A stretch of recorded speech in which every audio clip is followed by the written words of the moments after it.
What's going on, everyone? Erik from the Goose Hummock here, and I wanted to take this opportunity to kind of explain one of, if not my most frequently asked questions we get down in the fly shop, and that is, what is the difference between leader and tippet when getting into the fly fishing game?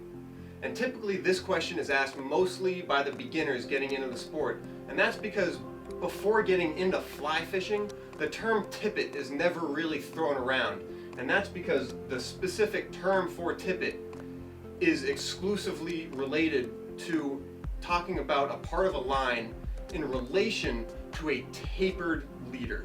And obviously you may have heard of leaders in the past, whether it be conventional or spinning rods, and typically that's a part of the line that's clear attached to your main line.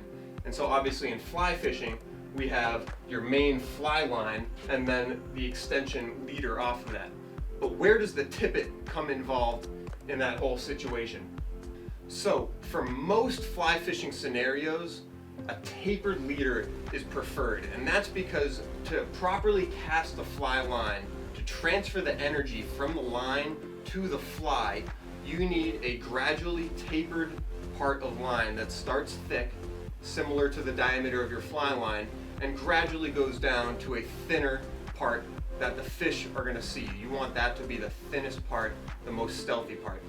And depending on which scenarios you're going to be in, whether it be salt or fresh, that determines the thickness and length of that tapered part.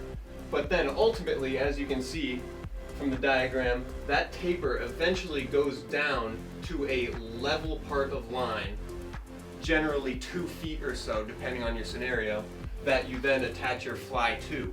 And that part is not tapered. That part is your tippet. And the whole section of it can be referred to as your leader. And so nowadays, very fortunately, companies are making knotless tapered leaders, so you don't have to futz around with all these diameter calculations and figuring out formulas for making your own tapered leaders. So fortunately, nowadays, companies like Rio, Cortland, Scientific Anglers, they're making seamless tapered leaders.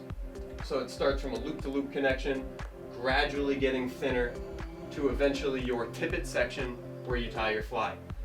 However, if you don't have access to these commercially tapered leaders, you can make your own by tying thick butt sections of your leader, gradually going down in diameter to ultimately your thinnest part that the fish is going to see.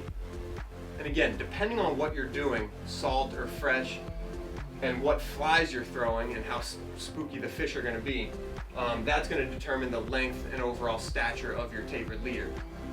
So make sure you stay updated with our Facebook, Instagram, and YouTube pages. Hit that follow button, hit that subscribe button, because we're going to be going into depth a lot more in terms of what saltwater leaders and what freshwater leaders you're going to need to make your time more successful out on the water.